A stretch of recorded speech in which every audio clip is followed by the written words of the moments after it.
எல்லோருக்கும் வணக்கம். முருகா, இது என்ன சோதனை அப்படின்ற மாதிரி இன்னைக்கு நம்மளுடைய நிஃப்டி இந்த மாதத்தினுடைய தொடக்கத்தின் நாளே, டிசம்பர் மாதத்தினுடைய முதல் நாளே 27 பாயிண்ட் என்பது இறங்கித்தான் இருக்கு.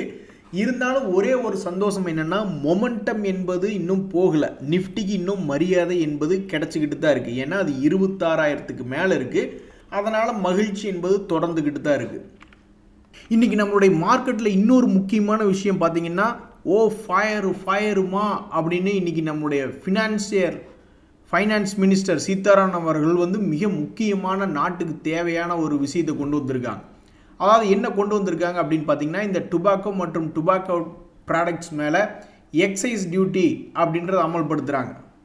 இந்த மாறுதல்னால நம்ம ஈஸியாக புரிஞ்சுக்கணும் அப்படின்னா, சிகரெட்டை அதிகமாக விற்கக்கூடிய இந்த ஐடிசி மற்றும் காட்ஃப்ரே பிலிப்ஸ் போன்ற பங்குகளுக்கு ஏதாவது இம்பேக்ட் ஆகுமோ, அதுலேயும் குறிப்பாக பார்க்க போனீங்கன்னா கிட்டத்தட்ட 1000 சிகரெட்டுகள் விற்பனையும் போது கிட்டத்தட்ட 5000 to 11,000 ரூபாய் வரைக்கும் விலை உயரக்கு வாய்ப்பு இருக்குது இது அமலுக்கு வரும் பொழுது அப்படின்ற ஒரு தகவல்.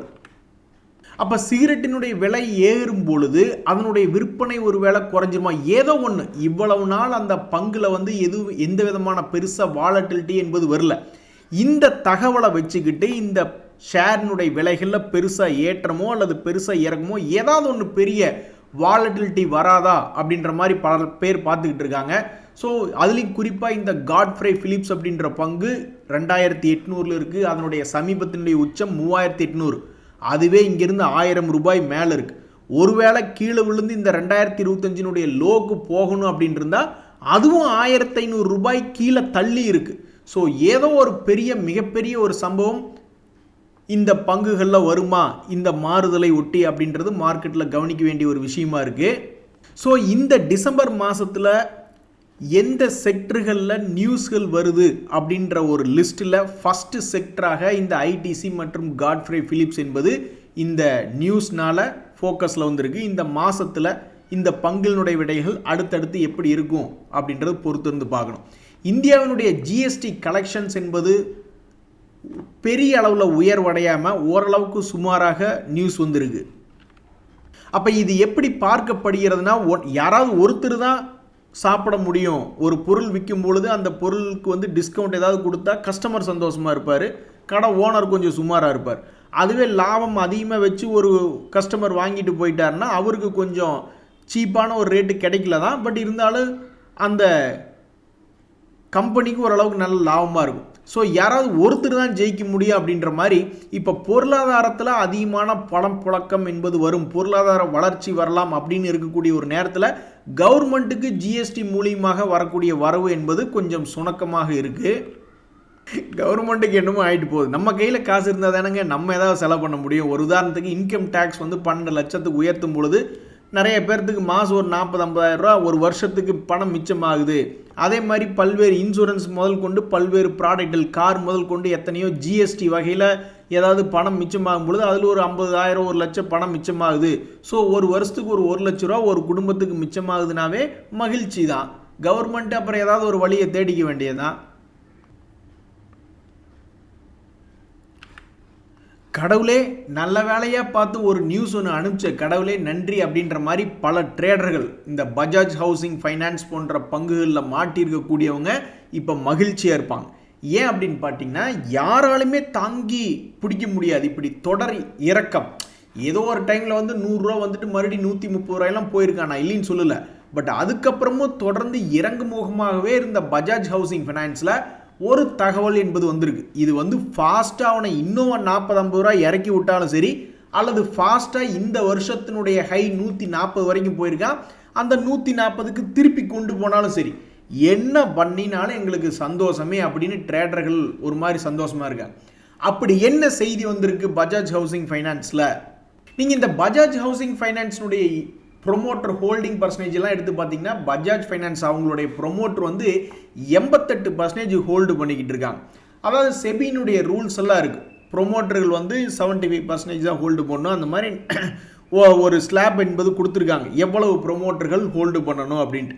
இப்போ எல்ஐசியெல்லாம் எடுத்து பார்த்தீங்கன்னா அதிகமாக இருக்கும், பட் அதெல்லாம் வேறு மாதிரி டீல் பண்ணுவாங்க, அது கவர்மெண்ட் கம்பெனி இல்லையா.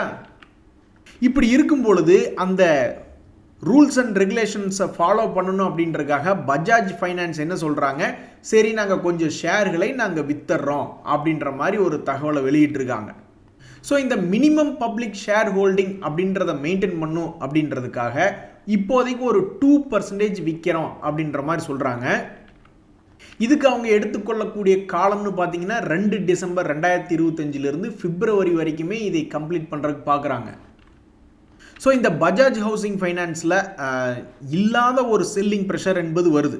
அதை கவுண்ட்ரு பண்ணுற மாதிரி பையிங் ப்ரெஷர் அதை விட டபுளாக வருது அப்படின்னா ஒரு மகிழ்ச்சியே அப்படின்ற நிலமையில் இருக்குது. ஒருவேளை அப்படி நடக்கல. ஏஷியன் பெயிண்ட்ஸ்லாம் இப்படி தான், ரிலையன்ஸ் வித்துட்டு போனதுக்கப்புறம் தான் கீழிருந்து 30% ஏறிச்சு. இது 30% ஏறாட்டியும் பரவாயில்ல, 40-50% இறங்கினா கூட எங்களுக்கு சௌரியமே அப்படின்ற மாதிரி தான் பல பேர் பார்த்துட்டு இருக்காங்க. ஏன்னா 200 ரூபாய்க்கு ஒரு காலத்தில் ட்ரேட் ஆகிட்டு இருந்தது, இப்போ 100 ரூபாய்க்கு ட்ரேட் ஆகிறதே ஒரு சீப்பான விலை. இதிலிருந்தும் பாதியை இறங்கினாலும் சந்தோஷமே அப்படின்னு ஒரு ட்ரேடர் குரூப் இருக்குது. ஸோ எது எப்படி பார்த்தாலும் சரி, இத்தனை நாள் எந்தவித மூவ்மெண்ட்டும் இல்லாமல் இருந்த இந்த பஜாஜ் ஹவுசிங் ஃபைனான்ஸில் ஒரு மிகப்பெரிய ஒரு செய்தி என்பது இன்றைக்கி வந்திருக்கு. இனி அடுத்தடுத்த மாதங்களில் இதுக்கு ஏதாவது ஒரு சூடு வச்ச மாதிரி ஏதாவது ஒரு சம்பவம் நடந்தால் மகிழ்ச்சி தான். நண்பர்களே, நம்ம போர்ட்ஃபோலியோவில் இருக்கக்கூடிய பங்குகள் வேணால் கீழே விழுந்துட்டு மேலே ஏறி வராமல் இருக்கலாம். ஆனால் மார்க்கெட்டில் எத்தனையோ பங்குகள் கீழே விழுந்துட்டு மிக தீவிரமாக தன்னுடைய பழைய ஹையையும் பிடிச்சி அதுக்கு மேலேயும் பிரேக் அவுட் ஆனவங்கெல்லாம் நிறைய பேர் இருக்காங்க. இந்த சமயத்தில் தான் மிக முக்கியமாக ஒரு நார்மலான ட்ரேடர்கள், சில பேர் அப்நார்மலாக இருப்பான், உச்சியில் போய் எடுத்துகிட்டு கடைசி வரைக்கும் கீழே அப்படியே உட்காந்துட்டு அப்புறம் கீழே போய் விற்றுட்டு போயிடுறது, அதெல்லாம் ரொம்பவுமே அப்நார்மல் ட்ரேடர். பட் நார்மலாக மார்க்கெட்டுக்குள்ளே ட்ரேடிங் கற்றுக்கிட்டு வர்றவங்க என்ன பண்ணுவாங்கன்னா, இந்த மாதிரி ரொம்ப தீவிரமாக போகக்கூடிய பங்குகள் உடனே ஒரு 4-5 வாரத்துக்குள்ளேயே அல்லது 2-3 வாரத்துக்குள்ளேயே ஒரு எக்ஸிட் கிடைக்குமோ, ரொம்ப வேகமாக ஏறுமோ அப்படின்ற ஒரு ஆர்வத்தில் போய் உள்ளே போவாங்க. அந்த மாதிரி இருக்கக்கூடிய ட்ரேடர்கள் வந்து பெரும்பாலும் 7 to 10% அப்படின்ற மாதிரி தான் ஸ்டாப் லாஸ் என்பது உபயோகப்படுத்துவாங்க. இந்த வித்தையை தெரிஞ்சிக்காத பல ட்ரேடர்கள், புதுசாக வந்தவங்க என்ன பண்ணுவாங்கன்னா, மேலே வந்து ஓகே சீக்கிரமாக ஏதாவது ஒரு ஆப்ஷன் கிடைக்கும் அப்படின்னு நினச்சிக்கிட்டு உள்ளே போவாங்க. கடைசியில் பார்த்தா அவங்க ஸ்டாப் லாஸ் எல்லாம் போட மாட்டாங்க. அப்புறம் 4-5 வருஷம் சும்மா உட்காந்துட்டு இருக்கிற மாதிரி ஆகிடும். ஸோ சில பேர் கத்தியை பிடிச்சி முன்னாடி காட்டிய அப்படின்னா, சில பேர் கத்தியை பிடிச்சி அப்படியே திருப்பி அவங்களே நோக்கி அவங்களே காமிச்சிக்குவாங்க. அது ரொம்ப ஆபத்தானது. ஸோ மார்க்கெட் மேலே வந்திருக்கக்கூடிய நேரத்தில் இதைய ரிமைண்டர் பண்ண வேண்டியது அப்படின்றது ரொம்ப ஒரு முக்கியமான விஷயமா இருக்குது. அதே மாதிரி நண்பர்களே, சில பங்குகள்லாம் ஏறவும் ஏறாமல் இறங்கவும் இறங்காமல் இருக்குன்னா அது ரொம்ப ஸ்ட்ராங்காக இருக்குது அப்படின்ற மாதிரி அர்த்தம்.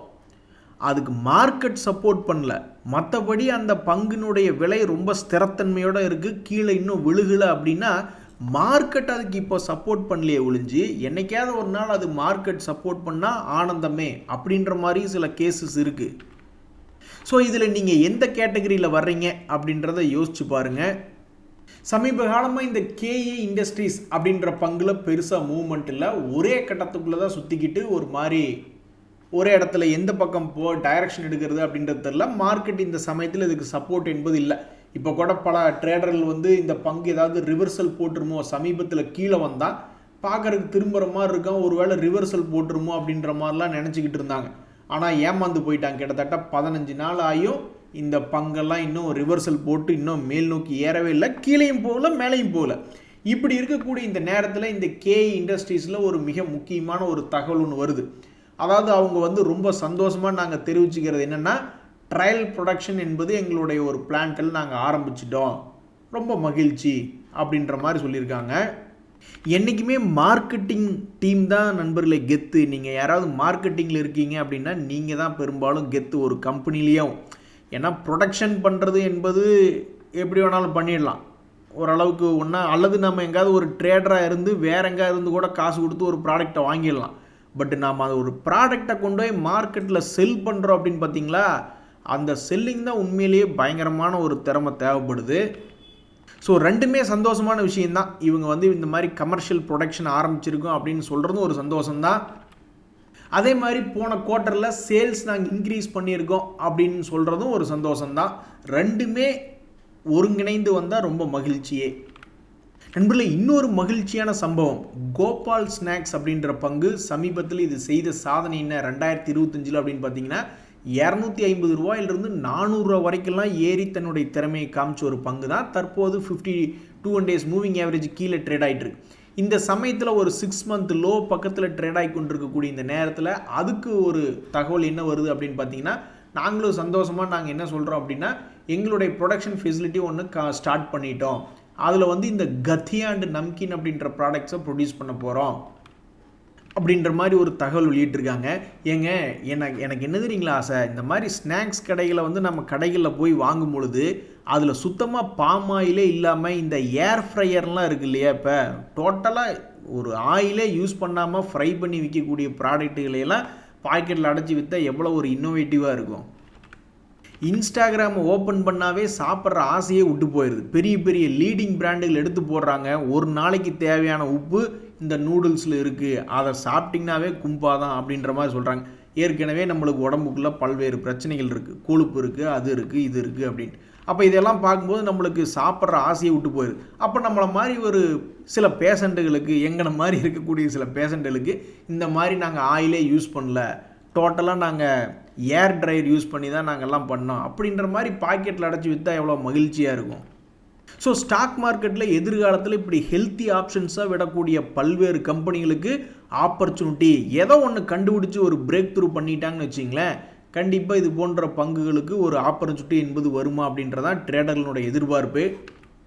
இங்கே பாருங்க, எல்லாத்துக்குமே தெரியும் ஸ்டாக் மார்க்கெட்டில் இறங்கிடுச்சு அப்படின்னா அது ஒரு ஆப்பர்ச்சுனிட்டி, மறுபடியும் சம்பாரித்து கொடுக்கறதுக்காக தான் கீழே இப்படி பெருசாக இறங்குது அப்படின்றது எல்லாத்துக்கும் தெரியும். ஆனால் வெயிட்டிங் பீரியட்னு ஒன்று இருக்குது. இப்போ கூட நிறைய பேர் 40 வயசு 50 வயசில் போய் கவர்மெண்ட்டினுடைய எம்ப்ளாய்மெண்ட்டில் போயிட்டு ரினியூ பண்ணிக்கிட்டே இருப்பாங்க. எதுக்கு? ஏதாவது ஒரு வேலை கிடைக்கும் அப்படின்ட்டுதான். ஆனால் அவங்களோட வெயிட்டிங் பீரியட்லாம் பாருங்கள், எத்தனை வருஷமாக போய் உட்காந்துக்கிட்டு இருக்காங்க. அதுவே படிப்பு முடிஞ்சோன்னே யாருக்காவது கவர்மெண்ட் வேலை கிடைச்சா எவ்வளோ மகிழ்ச்சியாக இருக்கும். ஸோ கீழே இறங்குறது ஏறுறதுக்கு தான் எல்லாத்துக்குமே தெரியும். ஆனால் அந்த வெயிட்டிங் பீரியட்னு ஒன்று இருக்குது. அதை எவ்வளவுக்கு எவ்வளோ பொறுமையாக கடந்து வர்றோமோ அவங்களுக்கு தான் ஸ்டாக் மார்க்கெட்டில் ஒரு இனிப்பான மிட்டாய் கிடைக்கும்.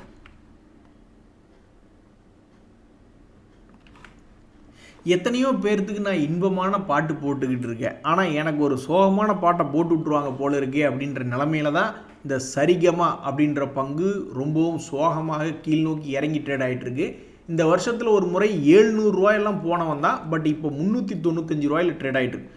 சமீபத்தில் இதில் ஏதாவது வால்யூம் இது பில்டப் ஆகுமா, கொஞ்சமாவது ரெக்கவரி ஆகி ஒரு 200 days மூவிங் ஆவரேஜாவது வந்து தொடாதா அப்படின்னு பல பேர் இந்த சரிகமா அப்படின்ற பங்கை பார்த்துக்கிட்டு இருக்காங்க. அதுக்குண்டான விடை இப்போ வரைக்கும் ஒன்றையும் காணோம். அதே மாதிரி தான் இந்த என்விரோ இன்ஃப்ரா இன்ஜினியர்ஸ் அப்படின்ற ஒரு பங்கு.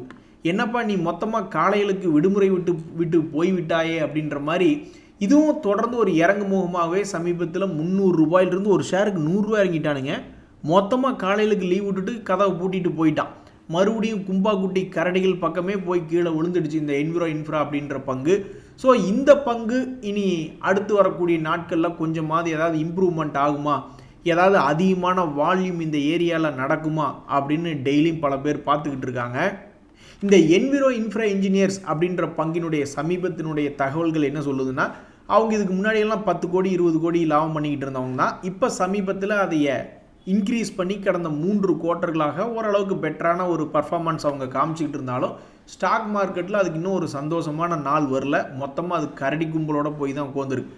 என்றைக்கு இது ஒரு மகிழ்ச்சி கிடைக்கும் அப்படின்றது தெரியல. பட் தற்போதைக்கு ஆல்மோஸ்ட் 1 year லோ பக்கத்தில் ட்ரேட் ஆகி கொண்டிருக்கக்கூடிய ஒரு பங்கு தான் இந்த என்விரோ இன்ஃப்ரா இன்ஜினியர்ஸ் அப்படின்ற பங்கு. இதில் ஏதாவது ஒரு வால்யூம் அதிகமாக நடக்காதா அப்படின்னு பல பேர் பார்த்துக்கிட்டு இருக்காங்க. பேரை கேட்டாலே சும்மா அதிர்து இல்லை அப்படின்ற மாதிரி பெரிய நிறுவனம் தான் இந்த ஹூண்டாய் அப்படின்ற பங்கு. எந்த பங்குக்குமே நிரந்தரமான ஏற்றம் இல்லை, நிரந்தரமான இறக்கம் இல்லை. அப்படி இருக்கக்கூடிய நிலைமையில் இந்த ஹூண்டாய் அப்படின்ற பங்கு சமீபத்தில் சரிவடைஞ்சு ஒரு 2-3 மாதமாகவே ஒரே இடத்துல ட்ரேட் ஆக முடியுமா, எவ்வளவு ஆச்சரியமாக இருக்குது பாருங்கள். ஆனால் இந்த பங்கு அப்படி தான் பண்ணிக்கிட்டு இருக்குது. 2-3 மாதமாகவே ஒரே இடத்துல சுற்றிக்கிட்டு இருக்குது. ஸோ ஏற்றம் இறக்கமும் என்றைக்குமே நிரந்தரமானதில்லை ஸ்டாக் மார்க்கெட்டில், அது எல்லாத்துக்கும் தெரியும். அப்போ இந்த பங்கினுடையது அடுத்தது ஏற்றமாக இருக்க போகிறதா இறக்கமாக இருக்க போகிறதா அப்படின்றது தெரில. பட் பல பேர் வந்து இந்த ஏரியாவில் வந்து இந்த பங்கை வச்சுக்கிட்டு பார்த்துக்கிட்டு இருக்காங்க. நீ ஏறு, ஏன் இறங்குற ப்ளீஸ் அப்படின்ற மாதிரி கேட்டுக்கிட்டு இருக்காங்க. பொறுத்திருந்து தான் பார்க்கணும். அதே மாதிரி இந்த PNGJL அப்படின்ற பங்கு எந்த செக்டர் நீங்கள் நினைக்கிறீங்க?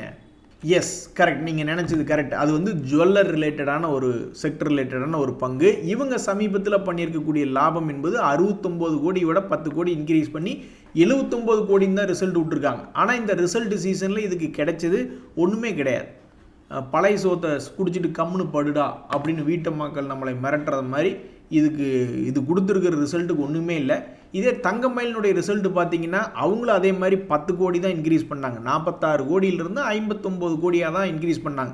இருந்தாலும் வா உனக்கு நான் பிரியாணி இன்னைக்கு செஞ்சு போடுறேன் அப்படின்ற மாதிரி மார்க்கெட் இதை மட்டும் பாராட்டி இந்த ரிசல்ட் சீசனில் அவனை 2000 3400 கொண்டு போனது உலகத்திலே கின்னஸ் ரெக்கார்டில் 8ஆவதாக வர வேண்டியதாக இருக்குது. ஏன்னா டைட்டனையும் பெருசாக ஏற்றலை, இந்த பிஎன் கேட்ஜில் போன்றதையும் பெருசாக ஏற்றலை.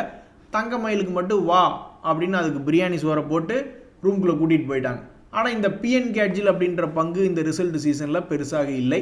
ஸோ இது போன்ற பங்குகளில் அடுத்தடுத்த நிகழ்வு எப்படி இருக்கும்னு தெரிஞ்சுக்கிறதுக்கு இந்த உலகம் ஆவலாக பார்த்துக்கிட்டு இருக்கு. ரொம்ப நாளாக பல பேர் பார்த்துக்கிட்டு இருக்காங்க நண்பர்களே. என்னைக்கு இது ஒரு சாதாரண தீபத்திலிருந்து ஒரு மகா தீபமாக மாறி வரும்னு தெரியல. தற்போதைக்கு இந்த ஏபிபி இந்தியா அப்படின்ற பங்கு கடந்த சில மாதங்களாக தன்னுடைய வீழ்ச்சியை நிறுத்தி வச்சிருக்கான். கடந்த ஒரு வருடமாகவே கடுமையான வீழ்ச்சி, 9000 எங்கே 5000 எங்கே கடுமையான வீழ்ச்சி வந்த பிறகு 4 மாதமாக விலையை நிறுத்தி வச்சிருக்கா. ஸோ மார்க்கெட் வந்து இந்த ஏரியாவில் இருக்கக்கூடிய ப்ரைஸ் பரவாயில்ல அப்படின்ற மாதிரி நினைக்குதா இல்லையா அப்படின்றது தெரில. பட் கடந்த 6 மாதமாக இதனுடைய விலை வீழ்ச்சி என்பது குறைஞ்சிருக்கு. ஸோ இனி அடுத்தது என்ன அப்படின்றத பொறுத்து தான் பார்க்கணும். அதே மாதிரி இந்த ஏஜிஸ் லாஜிஸ்டிக்ஸ் அப்படின்ற பங்கு ரொம்பவுமே ஒரே இடத்துலையே சுற்றிக்கிட்டு இருக்கான். இந்த ஷேரை பற்றி நம்ம வெளியிருந்து பார்க்குறக்கு பரவாயில்ல, ரொம்ப ஸ்ட்ராங்காக இருக்கான் அப்படின்னு நம்ம நினச்சிட்டு இருப்போம். ஆனால் அந்த ஷேர் ஹோல்டர்ஸ் என்ன நினச்சிக்கிட்டு இருப்பாங்க, அவன் ஸ்ட்ராங்காக இருந்து என்னங்க பிரயோஜனம், ஏதாவது பெருசாக வால்டிலிட்டி காமிக்கணும்ல, ஒன்றா டபக்குன்னு கீழே இறங்கிட்டு அப்புறம் பெருசாக ஏறணும், இல்லைன்னா இங்கிருந்தே பெருசாக ஏறணும், ரெண்டுமே பண்ண மாட்டேன்றானே. ஒவ்வொருத்தருடைய சோகம் ஒவ்வொருத்தருக்கு. இந்த எக்ஸைட் இண்டஸ்ட்ரீஸ் எல்லாம் என்ன, அதெல்லாம் வந்து ஆட்டோ செக்டரில் தான் இருக்குது, பேட்டரி செக்டரில் இருக்குது. நல்ல கம்பெனியாக கூட இருக்கட்டும், ஆனால் எப்பேற்பட்ட கம்பெனியாக இருந்தாலும் ஏதாவது ஒரு சுக்கிர திசை நடக்கணும். அந்த இடத்துல ஏதாவது ஒரு நிறைய பேர் பல்காக போய் ஏதாவது ஒரு நம்பிக்கையில் ஏறுமோ அப்படின்ற மாதிரிலாம் நினச்சி எடுத்து பார்க்கணும். ஸோ இந்த எக்ஸைட் இண்டஸ்ட்ரீஸ் ரொம்ப வருடமாகவே கீழ் நோக்கி தான் விழுந்து கிடக்கு. பாவம் 600 ரூபாயிலிருந்து கீழே இறங்கி 400 ரூபாயில் ட்ரேட் ஆகிட்டு இருக்கு. சமீபத்தில் இந்த வருஷத்துலேயும் 430 ஒரு காலத்தில் போயிருக்கான் தான். மறுபடியும் அந்த இடத்துக்கு வருவானா இல்லையா அப்படின்றது ஒரு மிகப்பெரிய ஒரு கேள்வியாக இருக்குது. வந்துச்சுன்னா நல்லா இருக்குமே. ஸோ எந்த ஒரு கம்பெனியாக இருந்தாலும் அவனுக்கு ஒரு சுக்கிர திசை அடிக்கணும். இந்த எக்ஸைடுக்கு அடிக்குமா இல்லையா அப்படின்றத பொறுத்து இருந்தால் பார்க்கணும். இந்த வருஷத்தில் இவனுடைய சரிவை நிறுத்தி மேலே 450க்கும் கீழே 300 ரூபாய்க்கும் ஆடிக்கி கொண்டு இருக்கக்கூடிய இந்த எக்ஸைட் அடுத்த வருடத்தில் என்ன ஆகும், இந்த வருஷத்தினுடைய உச்சத்தையோ அல்லது 2024 உச்சத்தையோ மறுபடியும் ஒரு முறை முத்தமிட்டு பார்க்குமா அப்படின்றத பொறுத்து இருந்து தான் பார்க்கணும். சீமென்ஸ் அப்படின்ற பங்கும் சாதாரண ஆள் கிடையாது, அதுவும் பெரிய ஆள் தான். ஆனால் எப்பேற்பட்ட பெரிய கம்பெனியாக இருந்தாலும் அவனுக்கு சுக்கிர திசை என்பது அடித்தா தான் மேல் நோக்கி ஏறி வர முடியும். இந்த வருஷத்தில் ஒரு தடவை 2400 1000 ரூபாய் ஏறி வந்திருக்கு. ஆனால் அதுக்கப்புறம் 6 மாதமாக அவனுக்கு எந்த விதமான நிகழ்வும் நடக்கலை. ஸோ சீமென்ஸ் போன்ற பெரிய கம்பெனிகளில் நீ அடுத்தது என்ன அப்படின்றத பொறுத்து இருந்தால் பார்க்கணும். மார்க்கெட் கீழே இறங்கி ஏறினதுக்கு அந்த கால சீமென்ஸாக இருந்தால் இந்நேரம் உச்சிக்கு வந்திருப்பான். ஆனால் இப்போ அவன் இவன் தான் எனர்ஜி பிஸ்னஸை தனியாக பிரித்து விட்டானே, அதனால் கொஞ்சம் தடுமாற்றமாக தான் இருக்குது. நன்றி, வணக்கம்.